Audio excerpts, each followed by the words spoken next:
குமரி மாவட்டம் கிள்ளியூர் சட்டமன்ற தொகுதியில் மதசார்பற்ற முற்போக்கு கூட்டணி சார்பில் போட்டியிடும் காங்கிரஸ் வேட்பாளர் ராஜேஷ்குமார் தந்தி தொலைக்காட்சிக்காக பிரத்யேக பேட்டியளித்துள்ளார். அப்போது கிள்ளியூர் தொகுதியின் வளர்ச்சிக்கான புதிய திட்டங்கள் மற்றும் முக்கிய வாக்குறுதிகளை அவர் அறிவித்தார். அதில் மீனவ மக்களின் வாழ்வாதாரத்தை மேம்படுத்தும் சில முக்கிய வாக்குறுதிகளும் இடம்பெற்றுள்ளன. முறையாக சட்டமன்ற உறுப்பினராக கிள்ளியூர் தொகுதியில் போட்டியிட்டு வெற்றி பெற்ற ராஜேஷ்குமார் 3வது முறையாக மீண்டும் போட்டியிடுகிறார். அவர் தற்போது நம்மளிடம் உள்ள அவரிடம் கேட்போம். சார் வணக்கம். இந்த முறை 3வது முறை நீங்க இந்த கிள்ளியூர் தொகுதியில் போட்டியிடுறீங்க. கடந்த 2 முறையா போட்டியிட்டு வெற்றி பெற்று மக்களுக்கு பல திட்டங்களை கொண்டு வந்திருப்பீங்க. இன்னும் வெற்றி பெற்றால் என்னென்ன திட்டங்களை நிறைவேற்றலாம் இருக்கீங்க? கடந்த 10 வருடங்களாக மக்களுடைய பேராதரவோடு வெற்றி பெற்று பல திட்டங்களை நான் கொண்டு வந்திருக்கிறேன். முக்கியமாக கிள்ளியூர் தொகுதியை பொறுத்தவரையில் கடற்கரை அதிகம் நிறைந்த பகுதி. கிட்டத்தட்ட ஒரு 16 கடலோர கிராமங்கள் இருக்குதுங்க. அந்த கிராமங்களிலிருந்து மீன் பிடிக்கக்கூடிய துறைமுகம் தேங்காய்பட்டணம் மீன்பிடி துறைமுகம். ஒரு காலகட்டத்தில் அதிகமான உயிரிழப்பு ஏற்படக்கூடிய ஒரு சூழ்நிலை இருந்தது. அந்த முகப்பு பகுதி, அதாவது முகத்துவாரம் சரியில்லாமல், இன்றைக்கு அது முழுவதுமாக மறுசீரமைக்கப்பட்டு 253 கோடி ரூபாய் அளவில் இன்றைக்கி அந்த மீன்பிடி துறைமுகம் ஒரு விபத்தில்லாத துறைமுகமாக மாற்றப்பட்டிருக்கிறது. அதே மாதிரி பல கடற்கரை பகுதியாக இருக்கட்டும், கரைப்பகுதியில் நிறைய திட்டங்கள் கொண்டு வந்திருக்கோம். பேருந்து நிலையங்கள், நவீன பேருந்து நிலையங்கள், அதே மாதிரி சாலை போக்குவரத்துகள், இன்னி மருத்துவமனை கட்டிடங்கள், இப்படி பல மக்கள் நலன் சார்ந்த திட்டங்களுக்கான நிதியை பெற்று பணிகள் நடந்து முடிந்திருக்கிறது. மக்கள் பயன்பாட்டிற்கு வந்திருக்கிறது.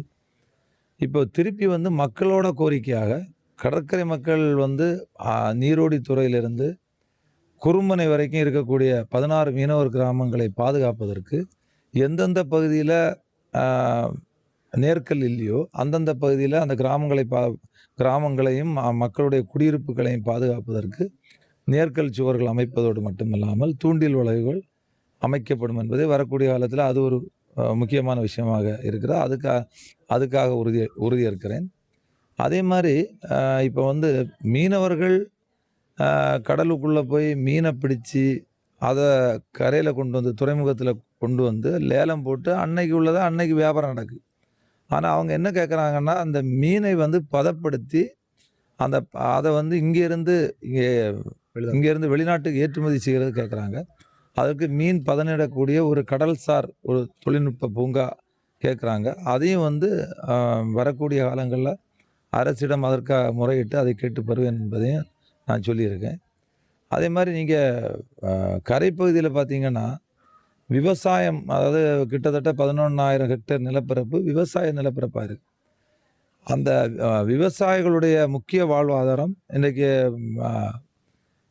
சிற்றாறு பட்டணங்கள். கிட்டத்தட்ட ஒரு 70 வருடங்களுக்கு முன்னால் பெருந்தலைவர் காமராஜர் அவர்களால் அது அன்னைக்கு விவசாயத்தினுடைய அந்த தொழிலை பாதுகாப்பதற்காக அமைக்கப்பட்ட அந்த கால்வாய் இப்போ முற்றிலுமாக நிறைய இடங்களில் சேதமடைஞ்சு பழுதடைஞ்சு இருக்குது. கொஞ்சம் கால்வாய் சீரமைச்சிருக்கும். ஒரு 6.5 கோடி ரூபாய் நிதியை பெற்று சீரமைச்சிருக்கோம். மிச்சம் இருக்கக்கூடிய பகுதியில் தூர்வாரி பக்கச்சுவர்கள் கட்டி சட்டரெல்லாம் சரி பண்ணி அந்த இதையும் விவசாய மக்கள் கேட்கின்றார்கள். அதையும் வரக்கூடிய காலங்களில் நான் வெற்றி பெற்று வந்தால் நிச்சயமாக அதை செய்து கொடுப்பேன். இதுபோக விவசாயிகள் பல கோரிக்கைகளை என்னிடம் வைத்திருக்கின்றார்கள். அதாவது இப்போ இங்கே அதிகமாக தென்னை விவசாயம், வாழை விவசாயம், இதெல்லாம் அதாவது விரிவாக்க மையம் மாதிரி தொடங்குறதுக்கு கேட்குறாங்க. இப்படி பல கோரிக்கைகள் மக்களுடைய கோரிக்கைகளாக இருக்கிறது. அதையும் அரசிடம் கேட்டு பெறுவதற்கான முயற்சிகளை நான் மேற்கொள்வேன். அதே மாதிரி இப்போ முக்கியமான பிரச்சனை, கடலில் தொழில் பண்ணும்போது ஒரு ஆள் கடலில் தொழில் பண்ண போகிறாங்க. அப்போ திடீர்னு ஒரு சூறை காற்றோ இல்லை ஒரு பேரிடர் வந்தால் அவங்க ஒரு முதலுதவிக்கு, அதாவது திடீர்னு கரை திரும்பணும், இல்லைன்னா விபத்து ஏற்பட்டு ஏதாவது ஒரு உடல்நிலை சரியில்லாமல் இருந்தால் உடனடியாக அங்கேருந்து மீட்டு முதலுதவி செய்து கரையில் கொண்டு ஹாஸ்பிட்டலில் சேர்க்கணுன்னா அதுக்கு ஒரு கடல் ஆம்புலன்ஸ், அந்த திட்டம் ஏற்கனவே மற்ற மாநிலங்களில் இருக்குது.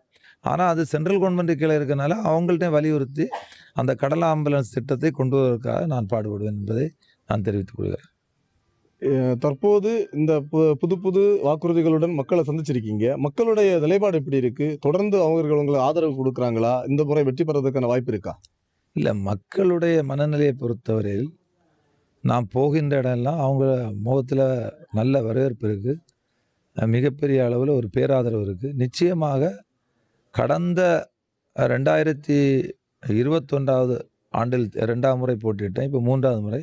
அதை விட அதிக வாக்குகள் கிடைச்சி வெற்றி பெறுவதற்கான ஒரு வெற்றி வாய்ப்பு பிரகாசமாக இருக்கிறது. உங்களை எதிர்த்து போட்டியிடக்கூடிய வேட்பாளர்களுடைய மனநிலை எப்படி இருக்கு? இப்போ நீங்க கிள்ளியூர் தொகுதியை பொறுத்த வரைக்கும் ஒரு நட்சத்திர வேட்பாளராக இருக்கீங்க. காங்கிரஸ் கட்சியோட மிக உயர்ந்த பதவியில் இருக்கக்கூடிய ஒரு நபராக இருக்கீங்க. அப்படி இருக்கக்கூடிய சூழல்ல சிறு சிறு வேட்பாளர், அதாவது உங்களை எதிர்த்து போட்டியிடக்கூடிய வேட்பாளர்களுடைய தன்மையை தெரிந்து கொண்டு நீங்க இப்போ வாக்குறுதிகளை கொடுக்குறீங்களா? இல்ல மக்களுடைய மனநிலையை தெரிந்து கொண்டு வாக்குறுதிகளை கொடுக்குறீங்களா? என்னை பொறுத்தவரையில் என்னுடைய எதிர்ப்பக்கத்தில் நிற்கின்ற வேட்பாளர்களை நான் சாதாரணமாக நினைச்சே கிடையாது. என்னை விட பலசாலியாக நினச்சி தான் நான் களத்தில் நிற்பேன். ஆனால் என்னை பொறுத்தவரையில் நான் செய்ததை மக்களுக்கு கொண்டு வந்த திட்டங்களை சொல்லி நான் வாக்குகளை கேட்கிறேன்.